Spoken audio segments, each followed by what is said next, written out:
Hello, it's Philip Taylor speaking from Richmond Green Chambers in London. Today I'm looking at a book which has come to us from the Legal Action Group, the Access to Justice charity.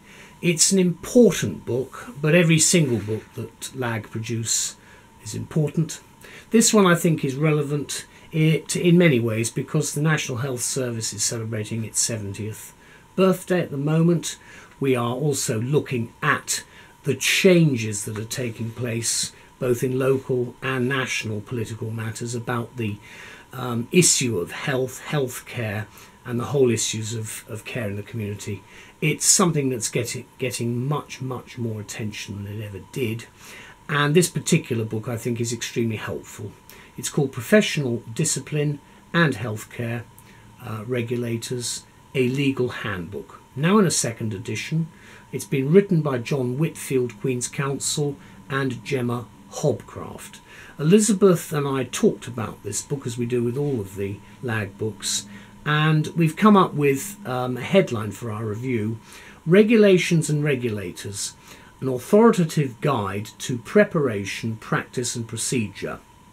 Now in a new edition from the Legal Action Group. Let's have a look at the book first of all. It's a paperback, there we go. You can see it's there, that's the spine, and then on the back there's basic information.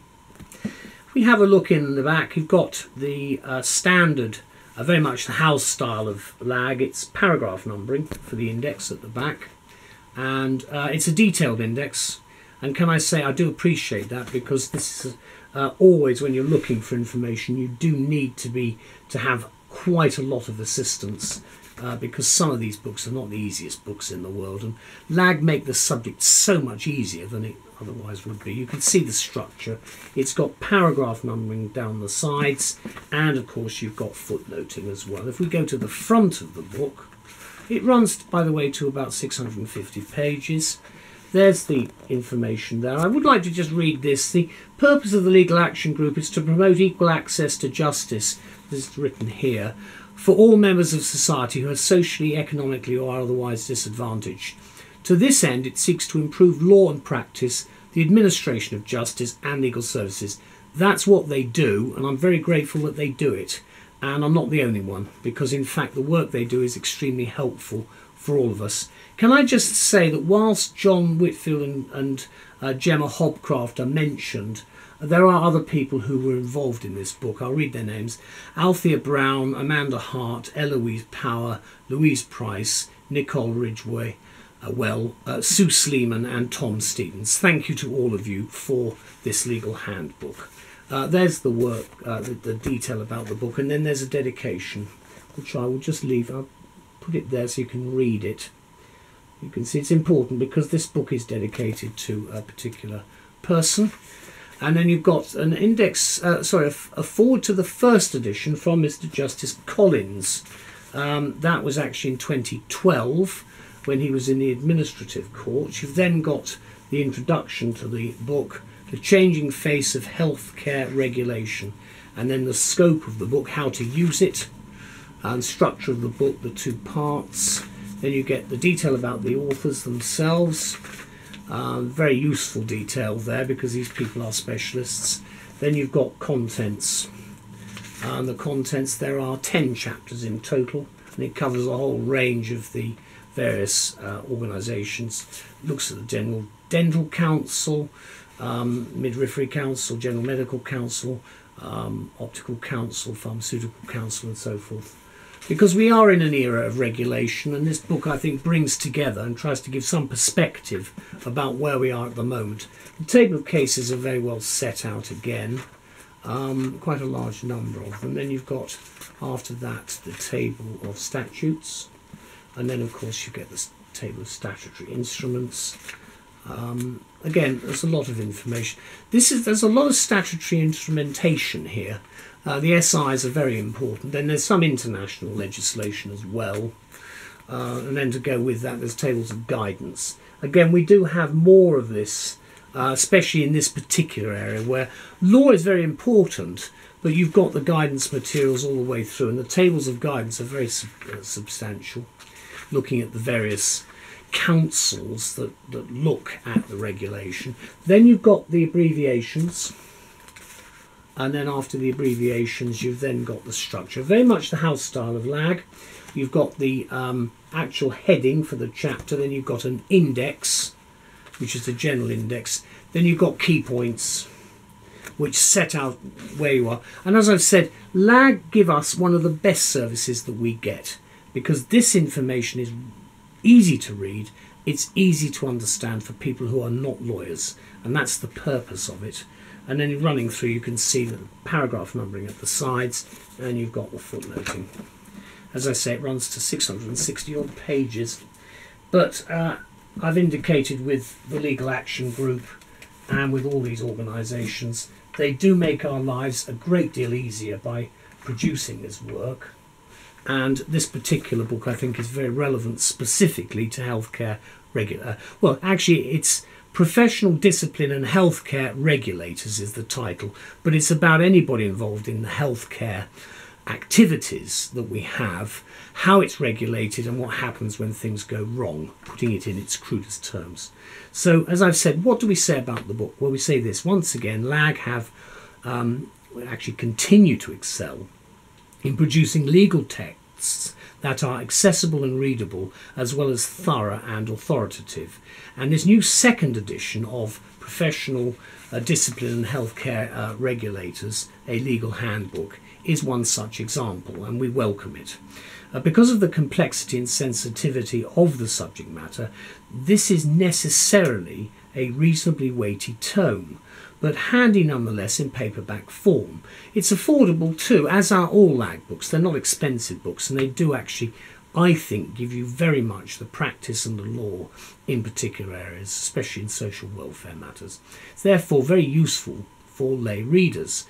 That includes healthcare professionals as well as lawyers. Certainly, I think this book should be something that all people involved in who provide healthcare, whether it's dental, optical, medical, whatever it might be, they should have a copy or know about this book. Indeed, anyone involved or likely to be involved also in regulatory proceedings will benefit from it as well. Now, the two editors are John Whitfield QC and Gemma Hobcraft. And they head a group, an expert group of contributors, all members of the professional and regulatory team at Doughty Street Chambers, and that's why the dedication is there. And again, I'd like to thank the Doughty Street people very much indeed. They do a lot of work in this area, and again, they do make our lives a lot easier because they explain what is quite often very difficult public law areas. They do explain that these areas extremely well for all of us, and I thank them for that. The result then is, in this case, is a practical handbook which sets out the preparation, practice and procedure for hearings before 6 professional regulators. And this is the list: the General Medical Council, the Nursing and Midwifery Council, the Healthcare and Professions Council, General Dental Council, General Optical Council and the General Pharmaceutical Council. Now, I dare say some of you have probably never really heard of these or probably thought very much about them, but they are there and they are important because they oversee what is going on. And in an era where there are many people who require assistance because of health issues, it's important to know what the regulators do and how they come to oversee the services that are given to our people in the community. Now, this book, in my view, is indisputably a book with a wide range of professional practitioners who are regulated by regulators who would be interested in it. And certainly, for instance, the Health and Care Professions Council alone regulates, for instance, no less than 16 health and care professions, from biomedical scientists to social workers in England and Wales. Again, I don't think many people realise the huge coverage that we are talking about here because of the number of people now involved, and it will expand as we have an ageing population who have health issues. So you can see the difficulties. You've also got, for instance, in that group, physiotherapists, speech and language therapists and hearing aid dispensers. So you get some idea of the range of the remit, if I can put it that way. Not surprisingly then, reference is made to the dizzying number of regulations and regulators in the book's introductory section. Very critical to some people, mainly political persons, but of course you can see that they're discussing the changing face of healthcare regulation, including, for example, the consultation by the Department of Health in 2017 on the future of professional regulation. It's always been an issue. It's been a thorny issue, both in jurisprudence about who regulates the regulators, who guards the guards. It's all that sort of stuff coming out, the basic philosophical arguments. But it's more than that, because obviously health is such an important area on the political agenda and in the legal world. If you think about the amount of money that the National Health Service has to put aside, the Department of Health, to deal with legal litigation specifically and legal matters. So you get a fairly good idea quite quickly of its importance. Questions, of course, have been raised, say the editors, about the need to examine which professions need to be regulated on a statutory footing, and the consideration may need to be given to reducing the number of regulators.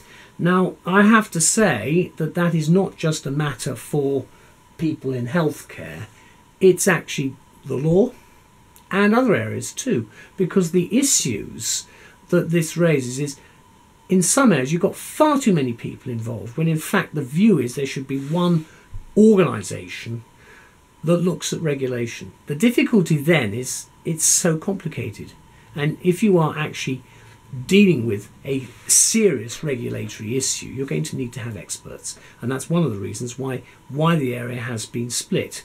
And of course, as to be expected, this second edition has now been updated, and it incorporates the changes that have taken place during the past 6 years in this area of law, and that includes, to cite only one example, the right of appeal against tribunal decisions. And the chapters on that, which are new to this edition, cover appeals and judicial review and the work of the General Pharmaceutical Council, which I actually know very little, and I'm sure most people are in my position. And yet pharmaceuticals, the pharmaceutical industry, is very, very important. We're dealing with a lot of people, a lot of people's problems, and a lot of money. Let me conclude, because you can gather I think this book is a very important book, and it's got a long-term relevance, which I'm sure most people will find very helpful. It's been carefully researched and footnoted, and about nearly 700 pages. It contains a wealth of research references and any amount of practical advice, very much the hallmark of LAG, including step-by-step guidance on preparation and practice, with tips and tactics for effective representation at all stages of proceedings. Now, I say that because quite often the people who may well be subject to proceedings, apart from being in a very difficult position and a lonely place, will need something which will give them some idea of, if they have got a good case to answer against any allegations made, they would need to know where they could turn to get some assistance. This book is one of many which LAG produce, and I'm grateful that they do. So therefore, as such, it's apparently the only claimant-focused guide to this area of law, which I again didn't know, and therefore I think it's an indispensable addition to the well-stocked practitioner library. I use the word indispensable, and I use it every time actually with LAG, because frankly the LAG library is one that I think most firms and most sets of chambers should have as lawyers. This of course is wider than that because it covers a much wider remit, but I do think the work of LAG, which has gone unrecognised in some quarters for some time, is now beginning to be seen for the excellent work it does. And I, for one, and I know that members of the judiciary and other barristers and solicitors would agree with me here, that the work that goes into the LAG titles is absolutely superb, and I'm very grateful. The publication date for this book is cited as at the 30th of March 2018, and I'm recording this in the early summer. Here's the book again. There's the spine, and then there's the back. You can see there are some comments from various people about the book itself. Again, you're using various words which I have used, but it is a very important book. Here's the GMC. GMC is covered there right in the middle. You can see again paragraph numbering at the sides there, and you've also got the footnoting. As I've said, I think this is a very important book. For instance, here they're looking at outcomes, finding and sanctions. So it tries to give you as broad a range as it can. Here's the General Dental Council. And as I said, you've got the Optical Council, and then right at the back, the pharmaceutical people. So there we go. Thank you to John and Gemma very much, and to all at LAG, including Steve Hines and everybody involved in producing this work. As I've said before, this particular book, like all its colleagues, if you like, within the library of LAG titles, is indispensable. And I'm very grateful that you do this work for us. And you know you do make a difference, and that's what counts. It's access to justice, that's the basic theme, but there's a lot more, and thank you. We're very grateful. Bye-bye.